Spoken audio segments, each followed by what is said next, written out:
लालबाग के राजा का पहला दर्शन कल सुबह 10:30 बजे भूति को ऑनलाइन कराया जाएगा। मंडल के सेक्रेटरी सुधीर सलोनी के मुताबिक कल पहला ऑनलाइन दर्शन बप्पा के भक्तों को मिलेगा। कोरोना को देखते हुए बीएमसी के तमाम उसूल ज़वाबित की पासदारी भी यहां की जा रही है। राजा के पंडाल का जायजा लिया हमारे नुमाइंदे प्रशांत पांडे ने। वक्त हम लालबाग के राजा के दरबार में हैं और यहाँ की पहचान अलग ही है। हर साल धूम यहाँ से मचती थी, मौज मस्ती होती थी, जल्लोष होता था, बहुत नज़ारे होते थे देखने के लिए। लेकिन इस बार यहाँ पर कुछ नज़ारे ऐसे हैं जो तस्वीरें बताने के लिए काफ़ी। अगर आप देखें तो जो पंडाल है उसे पूरी तरह से सजाया गया है, बप्पा की मूर्ति जो है स्थापित की गई है। लेकिन जिस तरह से जोश आगमन का पहला होता था, अभी उसमें काफ़ी फ़र्क देखने को मिल रहा है। इस वक्त हमारे साथ सुधीर सालवी जी हैं, इनसे बात करते हैं। सुधीर जी, जो नियम बीएमसी की तरफ से लागू किए गए हैं और भक्तगण ऐसे हैं कि लालबाग के राजा के दर्शन के लिए आएंगे, तो किन चीज़ों को ध्यान में रखते हुए क्या कुछ तैयारियां की गई? अभी महाराष्ट्र गवर्नमेंट का जो नया रूल्स रेगुलेशन के हिसाब से कल ही जो एक नया सर्कुलर आया है, वो हिसाब से सब ऑनलाइन दर्शन के लिए उन्होंने बोला है। तो हम लोगों ने ऑनलाइन दर्शन के लिए लालबाग का राजा का जो प्लेटफॉर्म है ऑनलाइन का, उसके ऊपर बहुत सारे प्लेटफॉर्म्स हमारे रेडी है। तो ये साल में कोरोना के पार्श्वभूमि पर ऑनलाइन दर्शन देने की हम लोगों ने पूरी तैयारी की है।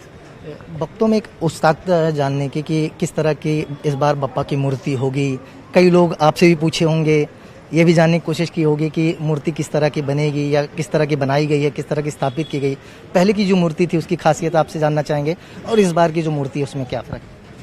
नहीं, तो राजा की तरह आएगा। आप कल देख सकते हैं कि कल सुबह 10:30 बजे लालबाग का राजा का प्रतिष्ठापना है। बाद 11 बजे तक दर्शन के लिए ऑनलाइन खुलेगी मूर्ति।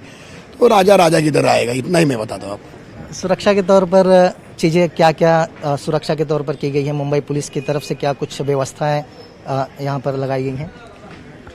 मुंबई पुलिस एवं मुंबई महानगर पालिका के अधिकारी, बहुत सारी मीटिंग्स हमारी हुई है और सुरक्षा व्यवस्था उन लोग की पूरी यहाँ है। सीसीटीवी कैमरे सब जगह पे लगाए हैं।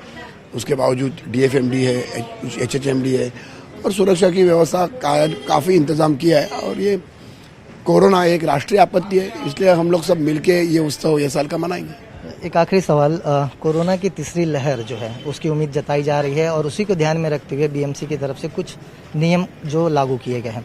लेकिन भक्त ऐसे हैं कि बप्पा के दरबार में अपने आप खींचे चले आते हैं। क्या कुछ उनसे आप गुजारिश करना चाहेंगे, क्या संदेश देना चाहेंगे? क्योंकि कोरोना महामारी आप देख ही रहे हैं कि किस तरह से फैल रहा है। नहीं, ये कोरोना की महामारी की वजह से ही ये सब स्टेट गवर्नमेंट ने या मुंबई महानगर पालिका ने नियम किए। अगर भक्त आते हैं तो हम लोग भी उनको रिक्वेस्ट करेंगे कि ऑनलाइन आप ये साल में दर्शन लीजिए।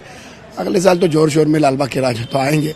ये साल में आए हैं, मगर कोरोना के पार्श्वभूमि में आपका स्वास्थ्य अच्छा रखिए, आपके परिवार का स्वास्थ्य अच्छा रखिए, इसलिए सब कोशिश कर रहे हैं। हम लोग भी कोशिश करेंगे। वो शुक्रिया हमसे बात करने के लिए। आप अगर देखें तो तस्वीरें मैं एक बार फिर से दिखाऊंगा कि अभी भी यहाँ पर जो है पंडाल तैयार कर लिया गया है, बप्पा को स्थापित कर दिया गया। जिस तरह से सुधीर जी ने बताया कि राजा का स्थापना यहाँ पर कर दिया गया है और कल सवेरे 7 बजे ऑनलाइन की व्यवस्था के जरिए भक्तों को राजा के दर्शन मिलेंगे।